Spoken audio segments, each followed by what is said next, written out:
I wrote something, and I realized last night that I forgot to talk about Christmas. So I'm going to talk about that first, and then I'll move into what I wrote. So Christmas at Grandma and Granddad's was, you guys, the majority of you were there.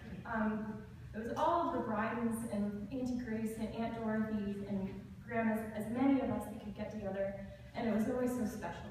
And we would eat a glorious meal, and we'd play games, and we'd play pool in the basement and ping pong. And their house was built for entertaining, because they loved entertaining, because it meant that everybody was together, and it meant that we could have family. And then the next day, they would do it again, and all of the Woodalls would get together. So I always remember Barbie and Walt showing up in their fur coats, and then we would do it again, and we would have a big meal, and the whole family would be together. And it was so nice, and we were so lucky that Grandma and Granddad really valued family and being together and loving each other and just getting together as often as possible. So, but the thing really about Grandma is that you can't properly speak about her without speaking about her partner in life, Gordon. We were so lucky to have Grandma and Granddad be a true example of pure love. They were each other's rocks and confidants and lovers. They flirted with each other, they played with each other, and they bickered a healthy amount with each other. The only magical thing about Grandma's illness is that even when she forgot everything else, she always remembered her Gordon, her lovey. On his 90th birthday, she even got jealous of Aunt Margaret because he was talking to another girl, and she was like, I can't keep up with her. And it was endearing, and it was sad, and it was sweet all at the same time. She loved him so much, and he just loved her. He took care of her until the day he died, and I honestly think he fought so hard as he did to stay alive just because he really didn't want to leave her. So Grandma and Granddad, their story is really a story about true love and a beautiful love that lasted, well, a marriage that lasted nearly 70 years and a love that lasted for 70 years. They went to high school together. I'm sure most of you know. I think I told pretty much the same story at Granddad's funeral, but they went to high school together, and he always thought Grandma was just the cutest, but he was so shy that he just couldn't talk to her.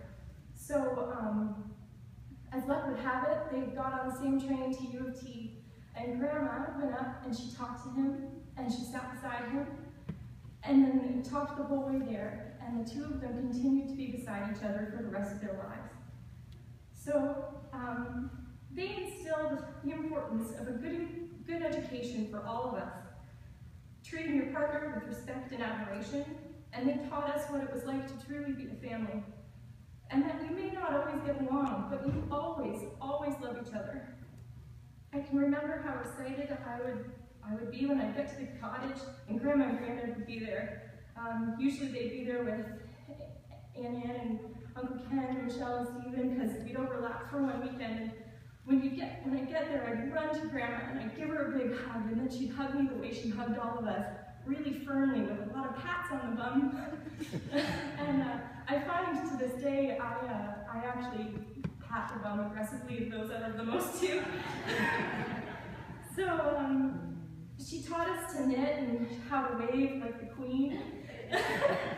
And she showed us how to love our siblings by showing us how much she loved hers. Auntie Grace and Aunt Dorothy, she loved you guys so much. And she made time for us, and she always made us do our homework. And when we didn't have homework, she would give us some. She was incredible, and she'd do thoughtful things for us. And when we get to the cottage, she'd often have special treats, but she'd also get upset when we didn't necessarily like those treats because, let's be serious, who likes raisins and cinnamon buns anyways? But then she'd get upset, and understandably, but she'd be like, but I bought them just for you. Gordy, Jenny doesn't like raisins. And it was so sweet because she just wanted us to be happy and to have a special treat, and she was just, and I was just such a brat that I just couldn't even fake liking raisins. But, being their only grandchildren in Windsor, Bobby and I got to benefit of a few extra things where, if I'd get sick, Grandma would pick me up and she'd take care of me until Mom and Dad would get off work. And Grandma and Granddad also would come to the house when I'd forget my key, which was always. When Mom and Dad, and my mom Miriam, when she had cancer, Grandma and Granddad supported and helped Dad so much. They were just there for them, and they helped make it as easy as that situation could be. And then when Uncle Ken got sick, they dropped everything to support Aunt Anne, Michelle, and Stephen. I believe a part of both of them died when they lost their son, who they loved so much. She was so proud of her children. She bragged about, she boasted about all of them. She was so proud of us. So like my dad John and Uncle Ken and Aunt Kathy, she was so proud of them. And Michelle and Stephen and Julie, Rich and Arth and myself and Bobby. She was so proud of us. They also, they would go every single year, they'd go and spend as much time out west as they could, you know, and then every few years they would make sure that all of us would get together under one roof and spend time together as a family, the Woodalls. But the truth is, we all mourned the loss of Grandma a long time ago. A once sharp-witted, intelligent, educated woman was reduced to a mindless shell, and dementia and Alzheimer's robbed her and all of us of 15 years we could have had together. And no one should have to live like that. It was so painful to see her transformation, especially when she'd have moments of clarity and say things like, "I don't know why I'm so dumb." She deserved so much more.